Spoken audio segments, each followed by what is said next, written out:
tales for dark nights.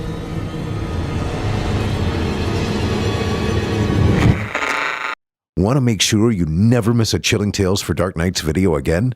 Be sure to subscribe and hit that bell to turn on notifications. Hello, folks. Fall season will soon be upon us, and that means school for the little ones, Halloween, and all the other frightening things that happen as the night grows longer. Don't miss the latest episode of Chilling Tales for Dark Nights airing on Mondays. And of course, don't forget Horror Hill with Eric Peabody, Fear from the Heartland with Paul J. McSorley, and Drew Blood's Dark Tales. You can find them all at simplyscarypodcast.com, on YouTube, or your favorite podcasting service. Or be sure to visit the chillingtalesfordarknights.com website and become a patron and hear extended episodes from our vast audio archive. Slow down just a little bit and join us for a scary good time. We're waiting for you.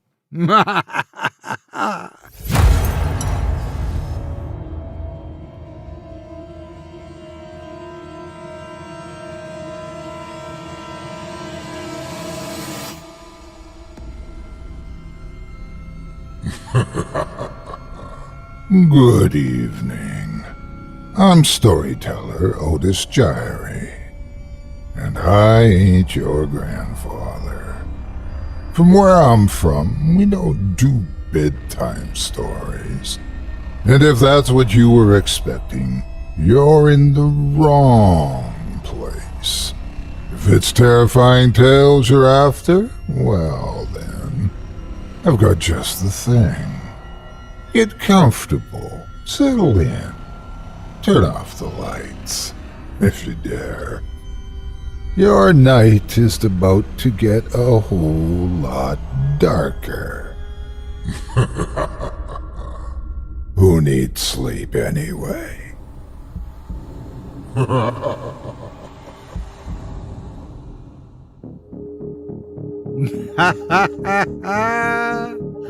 Good evening. You're listening to Scary Stories Told in the Dark. Welcome, dear listeners, to Season 13, Episode 17. I'm your host, Otis Jiry, and in this episode, I'll be performing 4 tales to terrify you, courtesy of author J. Campbell. Tonight, we'll hear stories of heinous honey, despondent dads, peculiar punishers, and hungry homesteads. You're listening to the standard edition of tonight's program, which contains the first 2 spine-tingling stories. If you'd like to show your support and enjoy an extended version of this and other episodes with twice the terror, visit simplyscarypodcast.com and click Patrons in the upper menu to sign up today.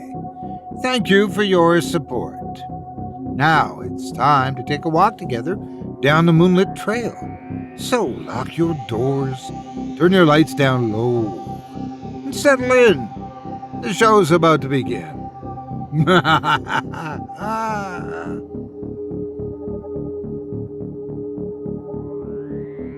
Getting stung by high prices.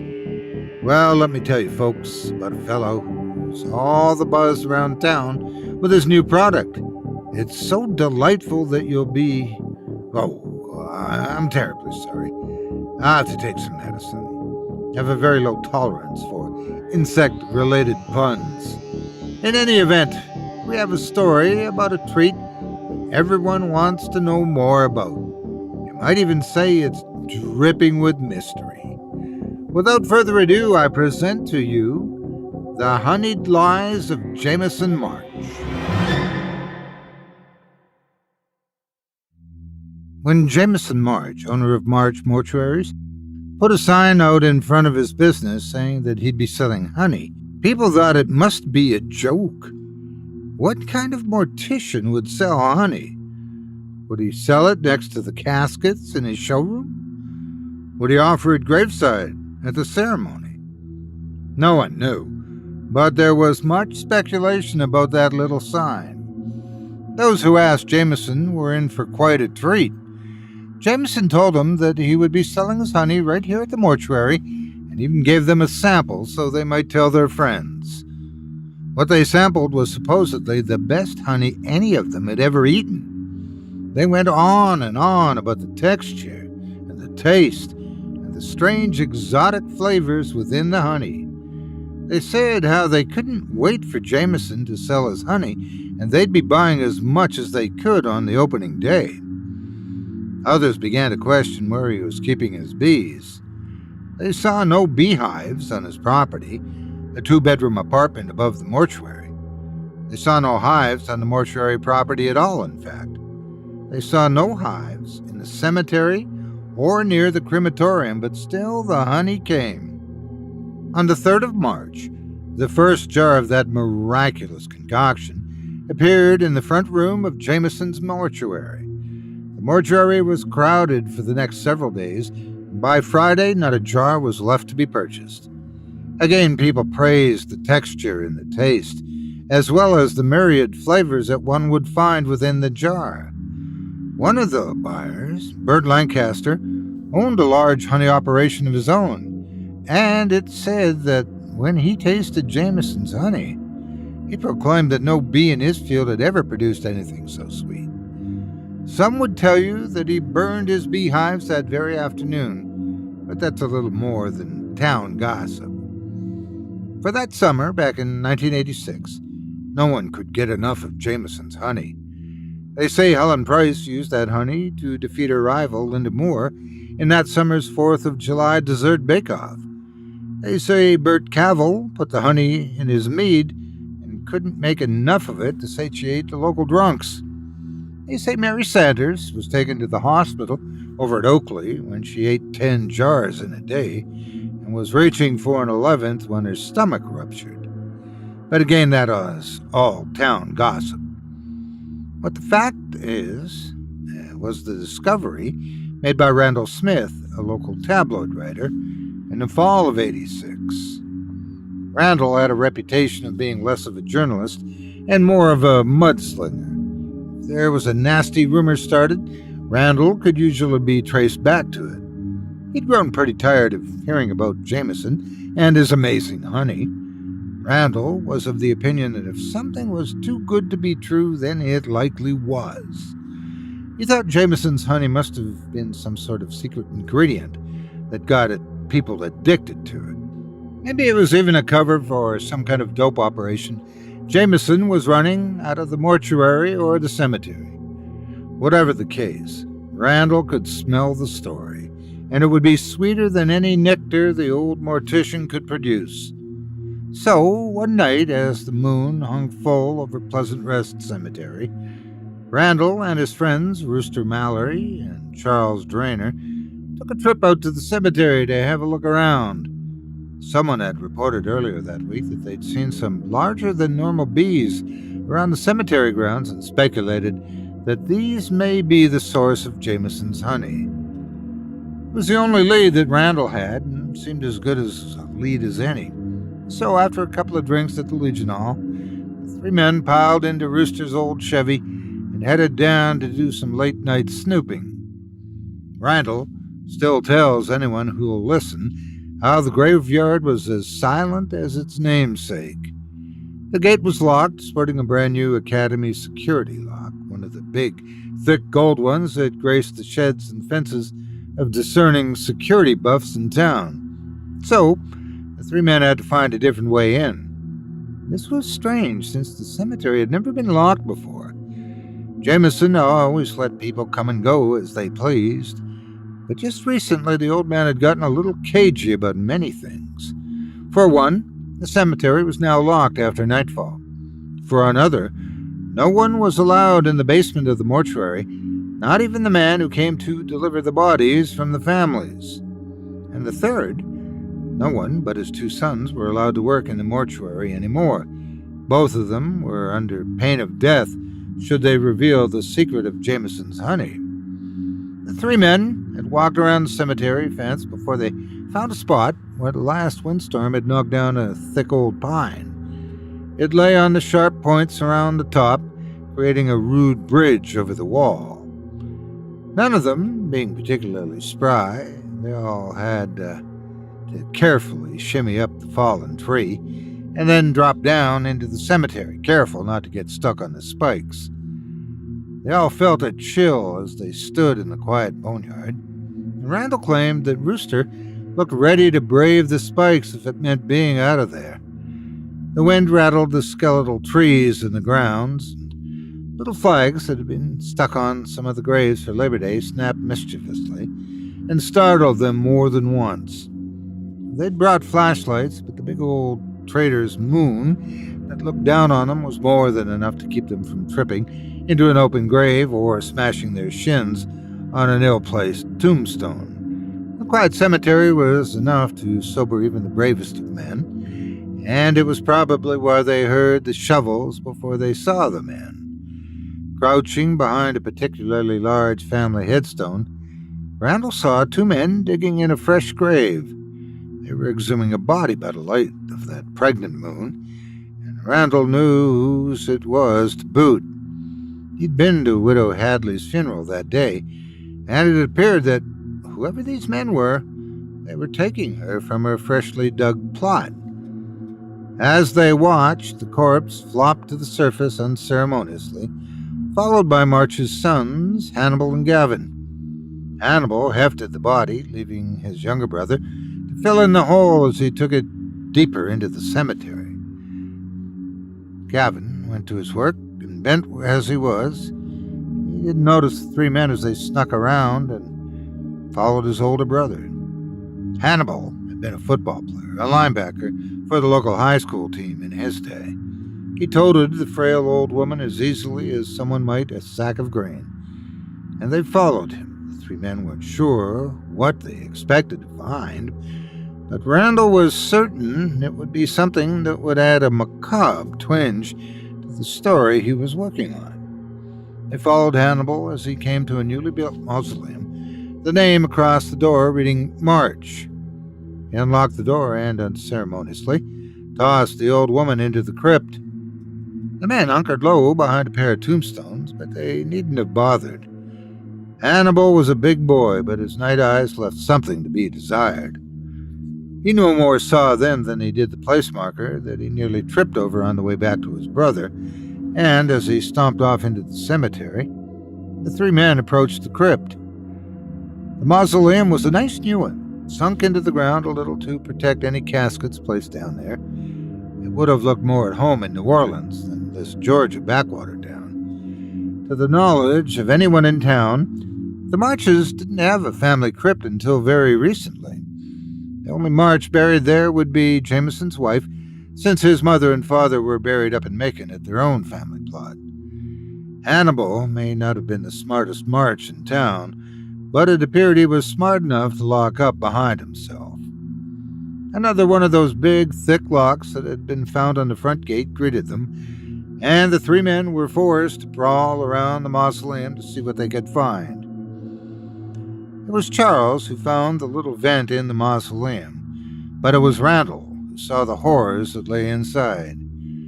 Randall and Rooster had been looking for a window or perhaps another entrance when Charles had come hoofing it back to them to say that he had found a little vent that opened into the crypt. Randall asked him to show them where it was, and the three men found a little opening big enough for a large child to fit inside.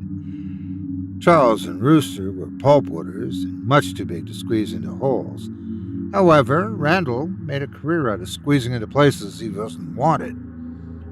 Opting to stick his head in to get a better look, Randall had his friend hold his legs while he shimmied into the vent. Charles and Rooster slid him in as far as they could, and they said his flashlight could be seen through the slats at the top of the mausoleum. When Randall started screaming and yelling at them to pull him out, it sounded like the devil himself had gotten a hold of him. When they pulled him out, they said he was white as a sheet and said they had to tell the sheriff immediately. Whether the brothers were gone when they made their escape or not, they missed them entirely as they beat a retreat back to town. The sheriff took some convincing to get him out of bed, but when Randall told him what he had seen down in the crypt, he came with three other men and the biggest set of bolt cutters they could find at the station. Jamison's sons were leaving when the sheriff and the boys pulled up, so they didn't end up needing the bolt cutters after all. When he laid it out to the two young men that they could either cooperate or sit in the same prison cell that their father was about to occupy, they decided it might be in their best interest to show him what they'd been doing. When the sheriff asked the boys if they would need suits, the two shook their heads. The bees are mostly docile, Hannibal told him, and sure enough, when they cracked the door, not a one of them came charging out. They descended into the ground, and by the light of the sheriff's flashlight, they saw the horrors below. The bees swarmed a small pile of corpses, taking whatever they used to make the honey back to the hives. The hives covered the walls of the crypt, making a sticky webwork of combs. Corpses down below were fresh, most of them having died very recently, and the bees were taking to them with gusto. The brothers said they came down once or twice a week to harvest the honey, and that the vulture bees were taking to the warm Georgia summers quite nicely. When the sheriff interrogated them, both of them said it had been their father's idea. He'd read about the vulture bees and thought they sounded like an interesting idea. Then, when their mother died, he did a little experiment. He'd put her in the mortuary basement and procured some vulture bees of his own. The boys had been horrified when he showed them what he'd been up to, but even they had to admit the honey had been the sweetest they'd ever eaten. Something about the readily available nature of the local pollen mixed with the bees' instinct to collect whatever they got from the corpses had made for a potent and delicious treat. She was the catalyst for all this, Hannibal had said. Those first few jars he handed out to the people for tasting were honey made from Mom's body. He began to cry then, but the sheriff had all the evidence that he needed to proceed. He arrested Jamison March that very night. There seemed to be some confusion on what to charge him with. Couldn't really get him for murder because he hadn't killed anybody. Couldn't really get him for fraud because he'd buried those bodies just like he said he would.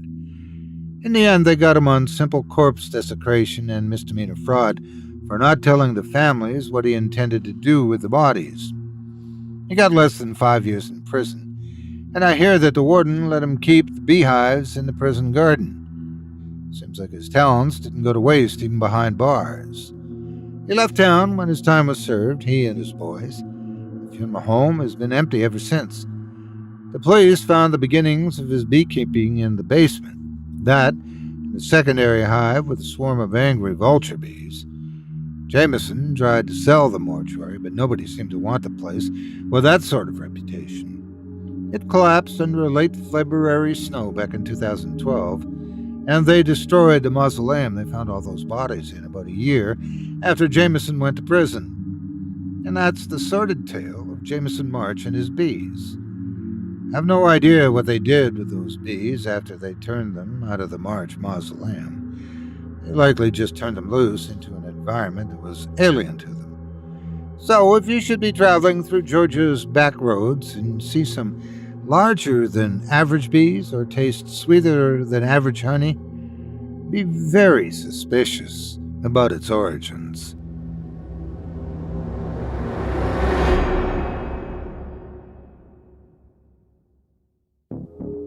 I hope you enjoyed The Honeyed Lives of Jamison March by J. Campbell, as performed by yours truly. If you enjoyed that tale and would love to read more from tonight's very talented feature author, you can help support him by visiting simplyscarypodcast.com/J-Campbell. That's simplyscarypodcast.com/J-Campbell.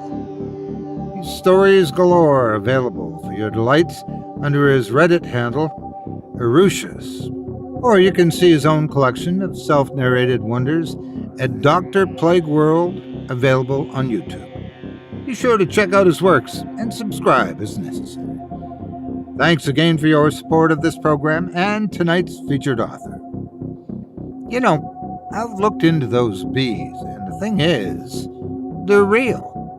Now, whether you would find their taste to be honey as good as the people in our story do, it's important to remember vulture bees are real. Pleasant dreams, everyone. Now, our last story dealt with the dead. But what about the missing? Sometimes that's even worse because there's no closure, nothing definitive, only an ever-present maybe. Then again, even if we could get an answer, would we be prepared for the reason why it happened in the first place? Without further ado, I present to you, I Miss You, Daddy. I can't explain it, but he's been here the whole time. No one believed me. My wife thought I was insane, but he's been here the whole time. My son, Dale, was 5 when he went missing. We were at the park by our flat when it happened. Park may be too grand a word for it, but that's what Dale always called it. In reality, it was a big plastic play structure with a couple of slides, a climbing wall, and a sand pit. The whole thing was surrounded by a 15 by 15 fence with a couple of benches for the parents to sit on. That's where I was that day, scrolling through Reddit and finishing my cigarette. Dale was playing with a couple of neighborhood kids, their parents sitting on other benches so they didn't have to breathe my smoke. I looked up in time to see them both go beneath the play structure into an area they call the cave. The cave is an enclosed area beneath the structure with a roof that was comfortably close for a kid and downright claustrophobic for an adult. I heard my phone chirp and looked back down to see a text from my wife. She had just gotten home from work and wanted Dale and me to come home to help with groceries. So I pitched my cigarette over the fence and called for Dale. "Come on, Dale. Mom wants us home." No response. "Come on, Dale. If you can't listen, we won't be able to come back tomorrow." Usually this would have brought him running. Playing outside was his favorite pastime, but there was still no answer. Both of his playmates came out of the other side, then giggling and laughing as they acted out whatever game they were playing, and I asked them where Dale had gone. Alicia, a dark-haired girl who was missing her front teeth, lisped, "He's still in the cave, Mr. Dawith." So I hunkered my nearly 6-foot frame down, looked into the dark underbelly of the play structure, and called for Dale to come on out. "Come on, Dale, we really have to go. Mom's waiting on us." I still didn't think anything was amiss, other than Dale trying to squeeze in a few more minutes of playtime. I expected him to giggle and poke his head out, baiting me into chasing him or crawling into the cave. He knew that as big as I was, it would be funny to watch me try to get under the structure to run him out, and that was a game we often played. Instead, there was only silence. So I sighed and hunkered down on the damp sand to crawl under and get him. I heard the other 2 parents chuckle as they watched me, my back scraping at the bottom of the structure as I crawled toward the entrance of the cave. I didn't mind playing with Dale, but this was a little much. I was tired from my night shift the day before, and my back was sore from lifting freight all night. I resigned myself to having a stern talk with Dale on the way home about not listening, and crawled into the dark opening of the cave. As I passed from the lighted world outside, the afternoon sun cutting slants across my face through the boards of the structure as I entered the blackness of the cave, I felt a crawling sensation on my neck. I thought I might have picked up a spider and ran a hand over the spot to knock him off. There was nothing there, but the feeling wouldn't abate. I felt like my hackles were up. That ancient feeling of a predator nearby, putting me on edge, and it took everything I had to keep dragging myself through the space. It was only about 5 feet of blackness. The space, preternaturally dark, but it was the weirdest I'd felt in years. Was it always this dark in here? I'd crawled through here before, but I don't remember it being this black. Worse still, I didn't feel like I was alone in here. Of course I'm not, I reminded myself. I came in here to get Dale. As I crawled, though, I began to doubt that my son was still in here, in the sense that something else lived here wouldn't be easily put aside. I felt like something hateful lived here, something that was even now hungry and slobbering. My goal went from getting Dale to getting out of the space, and I came out the other side expecting to be dragged back in and consumed. I stood up, wiping dirt off my knees as the air puffed out of me loudly. It could have easily been mistaken for exertion, but I'd be a fool to pretend it was anything but fear. I expected my son to pop out and laugh at this silly old man then, but he was still nowhere to be found. "Dale!" I called, my voice becoming fearful after what I'd experienced. "Dale!" The other parents looked up, hearing the jagged quality of my voice, and rose up to see if everything was okay. "I can't find my son," I told them, and they told me not to panic as we searched the play structure. My wife came walking up just as I started getting frantic, and she must have sensed my concern as she caught sight of me. She called the police then, and as I ran to check the woods, I heard her say that hateful phrase for the first time. "Our son has gone missing. Please send help." 30 minutes later, 2 cars pulled up, and a couple of officers came to render assistance. I'd searched behind the flats in the scraggy woods nearby, around the little retention pond that I always tried to keep Dale away from, and was just about to start knocking on doors when I saw them. They wanted to talk to me being the last to see Dale, and the officer in charge sent 2 of his men to check nearby houses as they asked me questions for the next few minutes. Where had I seen him? What was he wearing? Was there anyone suspicious around? Who were his mates? Where might he go if he'd left? Did he run away often? And all the time, they reassured me they would find him and not to panic. I answered their questions honestly, but knew he couldn't have left the park. Couldn't have. Dale was small for his age, I told them so, and despite all my misgivings with the flats we lived in, they'd done one thing I thanked them for. The clasp on the gate was too heavy for a little tug to push open. Dale had struggled with it before, and I knew he couldn't have left without help. The other parents said they hadn't seen him come out or seen anyone looking around the play park that day. So the police searched. They searched the play park, the surrounding flats, the woods, and the whole area, basically retreating the ground I'd already walked on. As night began to fall, they called in more officers to begin canvassing wider. My wife and I were distraught. Dale was our first and only child, but as the days stretched on, it seemed less and less likely that they would find him. I'm not ashamed to say that I took Dale's disappearance poorly. My wife was stoic throughout it all, but I knew she was hurting too. She was her baby. She'd carried him for 9 months. But I think she held a lot of her sorrow in because she saw me floundering. I became like a ghost in my own home. Eventually, I went back to work, but my performance suffered. It only takes a little effort to load things onto a truck. I was falling behind, missing quotas and making trucks late. The supervisor was a mate from primary school, fortunately, and he saw that I wasn't doing well. He suggested counseling and told me it might help, but I didn't want to tell some stranger about my problems. A year passed, my wife and I growing distant as the days went by, and as the anniversary of Dale's disappearance drew closer, I finally really screwed things up at work. I can't even say it wasn't my fault because it absolutely was.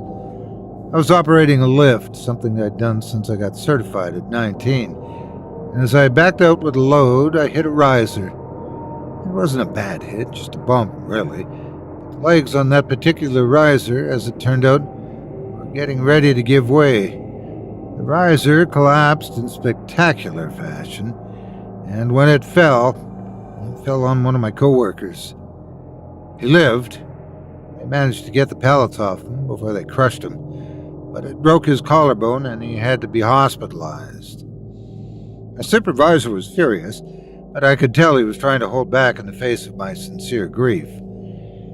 "I'm recommending you for 2 weeks of unpaid leave. If it were anybody else, I'd hand them their walking papers here and now. But I know you need help more than you need a trip to unemployment. Take these 2 weeks, sort out your life, and return to work. If this happens again, mate, I ain't gonna have a choice." I couldn't look at him. His pity was worse than his anger. I knew I needed to do something. I nodded, mumbling a thank you, and he showed me out of his office. I walked around for the rest of the night trying to figure out what I was going to tell my wife and finding nothing. She'd be mad, probably mad enough to finally leave me, but as the sun started peeking over the horizon, I knew there wasn't much else I could do, and she was just as mad as I thought she'd be. But her pity was just as hard to look at as my supervisor's had been. He's gone. Dale's gone. Making yourself a martyr over it won't change the fact. You still have insurance. Go get some counseling and figure this out. I need you back. Not just back at work, but back here. I miss him too, but digging into those wounds won't make it better. Get some help for both our sakes.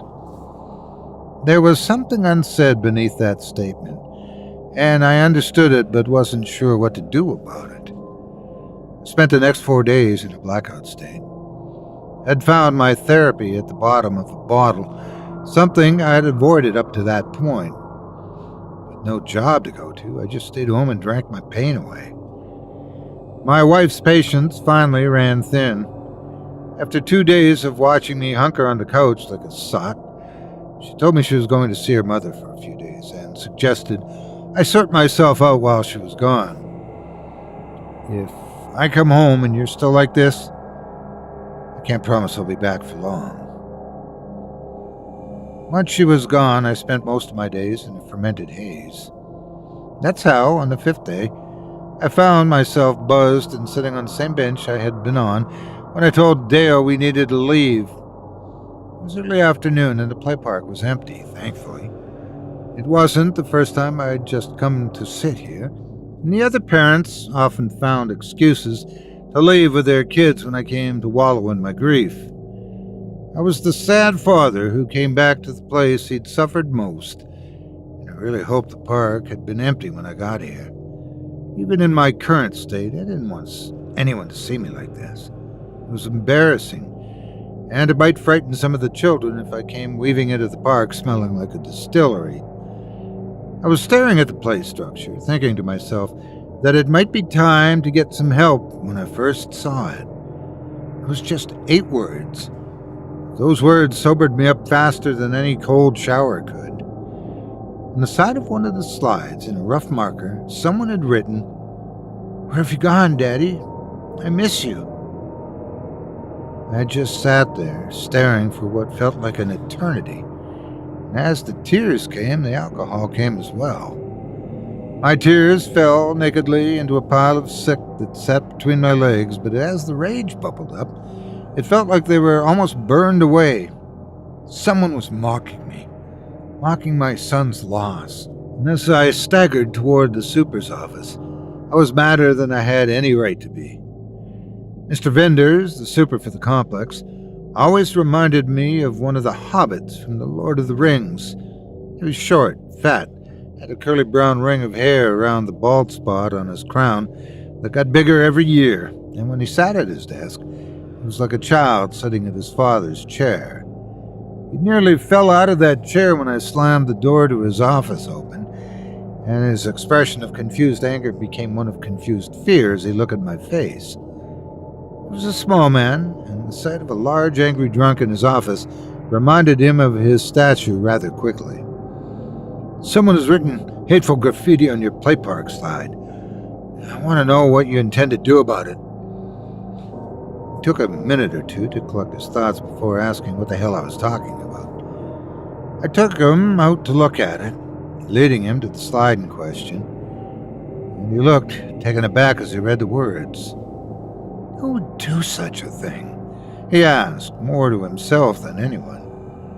The way he side-eyed me, I could tell that he thought I might have done it, but one look at my face made him rethink it before he said it. "I'll take care of this immediately, Mr. Doss. In the meantime, why don't you go home and rest? You seem to be under the weather." He had the decency not to call me a drunk out in the open, and I conceded the matter as I went home to sober up a little. As night began to fall, some undetermined amount of time later, I sat up from the couch and listened to 5 of 6 stout cans rattle angrily to the floor. By the headache and the mealy taste in my mouth, I'd not gone home and sobered up. As I moved into the kitchen to make something for dinner, I remembered the words in the slide and felt angry all over again. As the meat pie I'd taken from the freezer spun in the microwave, I wondered if Vinder had taken care of it like he said. I wondered if he would paint over it or wash it off, or how he'd do it. Were the words still sitting there on that slide?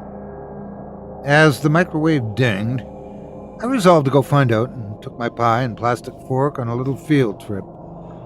I watched the stream roll off the top as I walked down to the little park, the night air alive with crickets and nightbirds. It would have been a pretty evening if I hadn't been so in my despair. The trees were losing their autumn leaves, becoming bare and skeletal, and the air was crisp enough to make my undershirt inadvisable. My bare feet slapped at the concrete as I walked away from my flat, and the closer I got, the better the view of the offending slide. The words were gone, the pressure washer having left the slide a little lighter for its efforts. But as I came through the gate, I saw that something else had been added to the side of the structure. It looked like the same marker strokes, the handwriting big and childish, and as I read it, I felt a growl rumble in my throat. "I saw you today, Daddy. I saw you, but you didn't see me." I looked around as the wind rattled the nearby trees, expecting to see a group of snickering youths as they watched me. This had teenager written all over it, and as the pie slipped out of my hand, I loosed my shout to the sky. Why? Why did they devil me like this?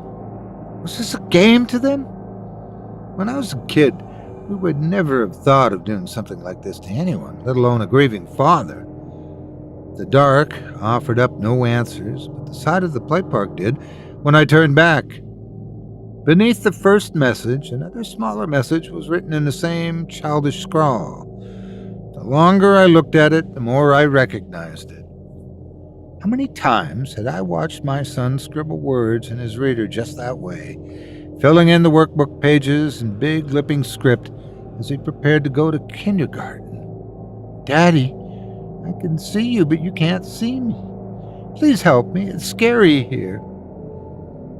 I hunkered on my knees in the sand, looking at the words as I ran my fingers over them. They looked just like his. And as I felt a splinter catch in the pad of my thumb, I pulled it back sharply.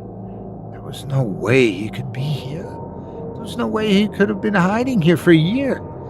As I watched the play set, I had no doubt that he'd been writing those words. "Dale," I said, my voice quivering as I glanced into the shadowy depths of the playground. "Dale!"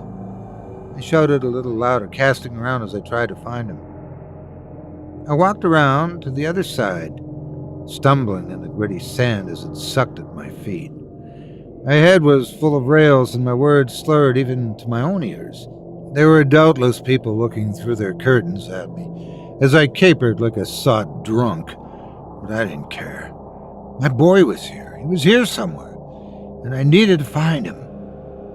I tripped then, going face down in the sand, and when I came up, I saw a new message on a wet-looking plasterwood. It was hard to see in the shadow that it sat in, but as I got close, I put my trembling fingers on it to make sure it was real. My fingers came away tacky, the tips black, as if they had touched wet marker. "I need you to come get me, Daddy. I'm stuck in the sad swamp, and I need help." "Excuse me, sir? Everything all right there?" As their flashlights hit me, I squinted, but the words were like a brand across my eyes. The sad swamps were what Dale called the swamps of sadness from his favorite movie, The Never-Ending Story. He watched it about 1,000 times, and when the DVD I had owned as a kid finally broke in the VCR, we had searched for it on DVD until we found it at a local thrift store. He watched it every day before his afternoon nap, and I imagine he could just about quote it word for word. Seeing the word sad swamps made me certain it was Dale talking, but How? How could he be talking to me from... The light was right in my face now, and I had to put a hand up to block it. Some of your neighbors were worried you were faring poorly, Mr. Dawes. They heard you shouting and wanted us to check on you. They were being kind. It seemed that everybody was being kind these days to poor old drunk Mr. Dawes, but I didn't have time for them. I'd seen something under the edge of the play structure, half a word that was buried in shadows. It was his latest message, and as I staggered towards it a little, I hoped it would tell me how to get him back. What happened? One of them asked in his tone, jovial as he leaned down. Wife lock you out after you come home snookered? Well, we can get you a place to sleep it off, sir. Never put a hand on my shoulder, but I pulled away from him as I tried to see the words that were beneath the structure. It was just 6 words, but I couldn't see the last one, and the last one seemed the most important. The police grabbed a hold of me, but I fought to get away as I tried to see that last word. I got as close as I could, both catching me under an arm as they pulled me away from the structure, and finally saw it. I repeated it again and again as they put me in the back of the car, all the fight out of me now, wanting to commit it to memory, before my drink-addled brain made a muck of it. We'll phone the missus and let her know she can come pick you up in a tank, Mr. Dawes. If she don't wanna, then I guess you're sobering up on a bench for the night, as long as you don't try any more of that. I ignored them as we left the parking lot, my flat disappearing behind us as I repeated those 6 words like a mantra. Look for me inside the cave. The police hadn't been wrong. My wife was livid. She came down to the station, her clothes clearly thrown on hastily, and glowered at me through the bars of the holding cell. It was just me in there with a few old gaffers, and they were snoring in a corner as I slouched on the bench. I was still imprinting those words in my brain, mumbling them like a magic spell when I heard her voice and looked up into her scowling face. I can't believe you've done this. It isn't enough that you get sent home from work, that you do nothing but blunder around like an old tramp and won't get any help to get yourself out of this route, but now you go and get yourself tossed in the drunk tank. I'm done, Malcolm. Do you understand me? This was the last straw. I won't stay here and watch you destroy yourself. He's alive, I rasped out, and when she looked at me, I saw all the anger leak out of her, only to be replaced with pity. I miss him just as much as you do, but you have to let him go. It's been a year, Malcolm. He's not coming home. It wasn't your fault what happened to him, and you have to stop blaming yourself for it. He's been leaving me messages at the play park, Stephanie. I can prove it. Come with me and I'll show you. We can find him. We can be a family again. We can. But she cut me off with the first sob I heard from her in months. I'm leaving, Malcolm. When they release you in the morning, don't call me. Go back to the flat, go to your mother's house, go to hell for all I care. I can't watch you do this anymore. She left me there with the other drunks, but I'd already decided what I had to do. They turned me loose in the morning, and after a brisk walk home, I got things I'd needed. I bought a torch, some string, a big hunting knife I'd had since I was a teenager, and set off for the play park. It was early morning, and I had the place to myself, save for the pigeons still gobbling at my spilled pie's remains. I didn't see any new graffiti, but I didn't need any. I knew where Dale was, and as I got on my hands and knees, I crawled under the playground and into the cave. Even in my assuredness, I felt foolish as I moved into the cave. It was dark, but I could still see the light streaming in from the other end. I didn't feel that same sense of foreboding like I had before. No sense of a monster coming to gobble me up. I turned on the torch as I checked out the corners. The cave was a box of 4 walls with a foot of thick plastic overhead. I should have been able to see all 4 walls. 3 of the walls were normal enough, but as I looked at the west-facing wall, I was aware of another opening that led into a space that shouldn't exist. An opening between that led into deeper darkness. As my torch burned against that encroaching blackness, I turned my body in a ponderous circle and started crawling into it. If I meant to get my son back, I would need a hobble into the sad swamp and come out on the other side. In contrast to the dark cave behind me, the space I entered was pitch black. The edges of my light curled oddly, the darkness seeming to retract like felt as I moved deeper. I wasn't underground. I was still heading forward, but given the dimensions of the play structure, the place I crawled shouldn't exist. The length was wrong. The longer I crawled, the more I expected to wake up and find that I'd fallen asleep in the drunk tank. The space was cramped, but felt vast as it stretched on. It was like an underground cave, the claustrophobic passages threatening to collapse in on you at any minute. Besides being dark, it was also utterly silent. Beside the crunch of my knees as they moved over the sand, no other sound seemed to exist. My own labored breathing seemed to be absorbed by the thick midnight around me, and every painful drag of my body sent a spasm of need through me. It was a primal need, a need to stand at my full height and stretch my arms up high to dissipate the confining gloom that hung around me. The same part of my brain made it pretty clear, however, how bad an idea that it would be. What if my hand should pass into that darkness and never return? What if the darkness came back with the hand? I kept crawling into that inky soup, wondering if I'd simply wander here forever. It was pitch outside, the protective beam of my torch, and with every struggling shuffle, I wondered why I didn't turn out and go back. Nothing could survive down here. Nothing could live in this pitch blackness. If I didn't go back now, I would never find my way and be forced to wander endlessly in this void until my torch went out, and then what? I knew I wasn't alone when I heard the soft scuff of feet on sand. I looked into the black expanse, expecting to see the beast that had terrified me the last time, and finding nothing. The beam of my torch didn't go very far, but at the very end of the light, I could hear the scruff of bare feet on sand. Something was coming towards me, and I wasn't sure what I was hoping to find. Would it be my son, or would it be a monster to end my journey? When a dirty, half-starved little boy buried me in a hug that circled my shoulders, I knew I'd found him. "Dale," I whispered, but he could only nod and cry against me. I didn't waste time or breath. I just scooped him up and didn't stop moving until I was back in the lighted world of the play park. As we moved, I could feel that clawing, penetrating glare from behind me. Something had noticed I was taking their prize, and they were unhappy. I kept crawling, kept pulling, but I could hear those scrabbling feet as they kicked up sand. They were getting closer now, their growl loud and thunderous, and on a whim, I turned my torch on them. Bathed in the light, they yelped wildly and kicked up sand as they backpedaled. I didn't dare look to see what had been tailing me.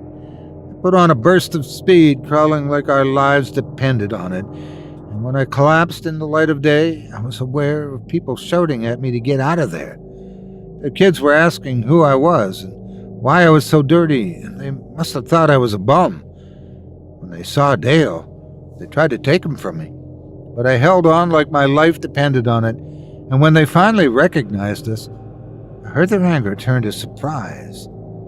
They took us both to the hospital, and I'm glad to say that aside from being underfed and very dirty, Dale was completely fine. My wife came to the hospital, and we both cried as she apologized for doubting me. I refused it, telling her she had nothing to apologize for. I doubted myself. I fell into the bottle and nearly lost myself in my grief. I should be apologizing to you for putting you through all this for the last year. She sat with me at the hospital, both of us afraid to take our eyes off Dale, as he sat placidly in his hospital bed. I asked him about what he'd gone through, but he couldn't tell me much. He said that he got lost in the cave and he crawled and crawled until he came out in the play park again. Only it wasn't his play park. The play park he found was different, and me and his friends were gone. The sky was sort of purple, and the clouds were too thick looking to be real. I couldn't get the gate open, but that was probably good. There were these big things that would come by like living shadows, and they would look at me like how we look at animals in the zoo. I drank some water from a gross puddle, but there was no food. I sometimes went to sleep in the caves, but I always felt like something was watching me there. It never tried to hurt me, but it always felt like I was hiding and waiting for someone to catch me. I thought I was going to starve before I heard you breathing in the cave. I had to run away to get away from some shadowy people who were looking at me. And I heard you down there, and I went to see what the sound was. I asked him about the messages, and he said he found a marker of some sort in the sun in the other play park. That was about the time he'd started seeing a shadow inside the park. I knew it was you, I just knew it, but you couldn't see me. So I started leaving messages hoping you would find them, and I guess you must have. The strangest part is that Dale swears he was only there for a week. He says he kept going back into the cave, but they only slept a few times while he was away. What's more, the doctors say he doesn't appear to have grown any in the time he was gone. His dental records and growth structure are the same as they were at his last checkup about a month before he disappeared. I'm glad to have Dale back, but I don't let him play in the cave anymore. We still visit the play park, and I still let him slide on the slides and run on the structure like he used to, but he is forbidden to go underneath anymore. It's a rule he doesn't mind following, lest he get lost in those dark tunnels for a second time.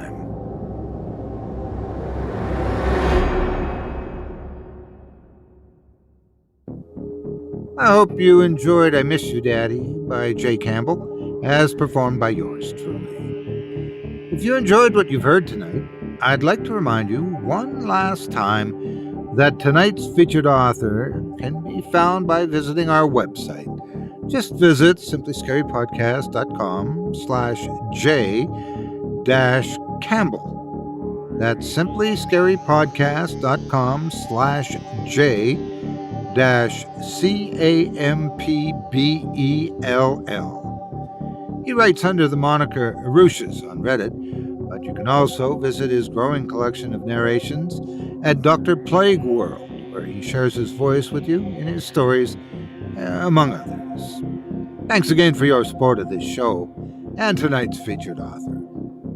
Now, before we go, I'd also like to take a moment to thank you personally for joining me on this episode of Scary Stories Told in the Dark.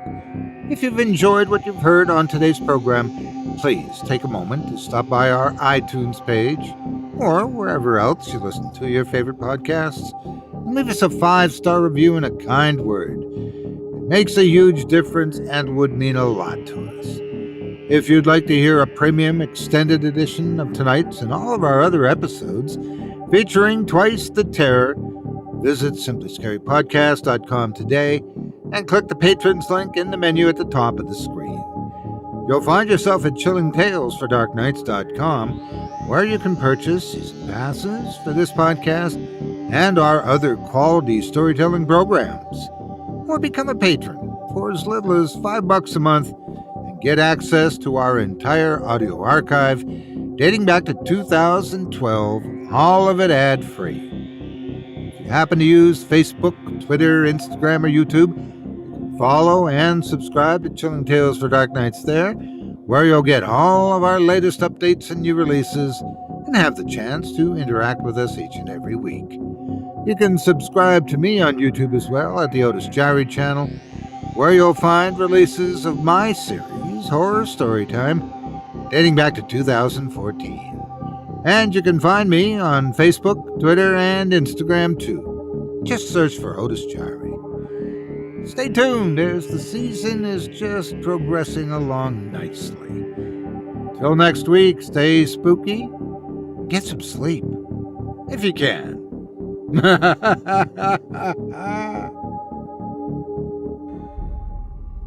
Thanks for listening. You've been listening to Scary Stories Told in the Dark, a production of Chilling Entertainment and the creative team at Chilling Tales for Dark Nights, and a proud member of the Simply Scary Podcasts network. Visit simplyscarypodcast.com today to learn more about our network and our other amazing storytelling programs. Tonight's program was hosted, and its featured stories performed by yours truly, Otis Jiry.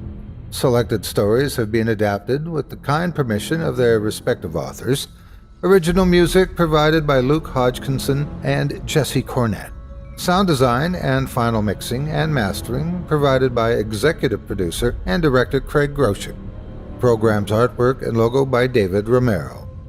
If you're looking for some fresh tales on a daily basis while waiting for the next podcast, check out my YouTube channel, the Otis Jiry channel, and my extensive collection of narrated tales there. Simply search on YouTube by my name, and you'll find me. And don't forget to subscribe and press the bell notification icon to get my latest releases. Got a scary tale of your own that you'd like performed? I take submissions. Email it to me today at otis@simplyscarypodcast.com to have your terrifying tome considered for production in a future episode of this show. That's OTIS@simplyscarypodcast.com. If you've enjoyed what you heard on tonight's program and are joining us on your favorite podcast app, subscribe to us to be sure you never miss an episode, and leave a 5-star review and a comment. Your feedback means a lot to me. You can also follow Chilling Tales for Dark Nights and yours truly on Facebook to connect anytime and get the latest updates on this and other programs and my channel.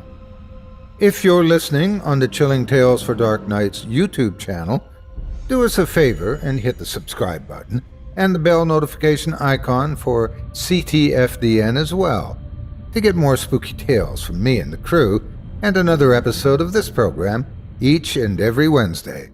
And don't forget to hit that thumbs up button to tell us how we're doing and leave a kind word or a request.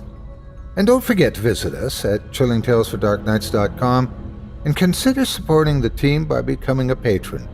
In addition to helping us out, you'll get exclusive access to our audio archive and ad-free downloads of all your favorite stories, including those you've heard on this program. As for me, I'll be back next Wednesday with more terrifying tales to keep you up all night. But that's all right. Who needs sleep anyway?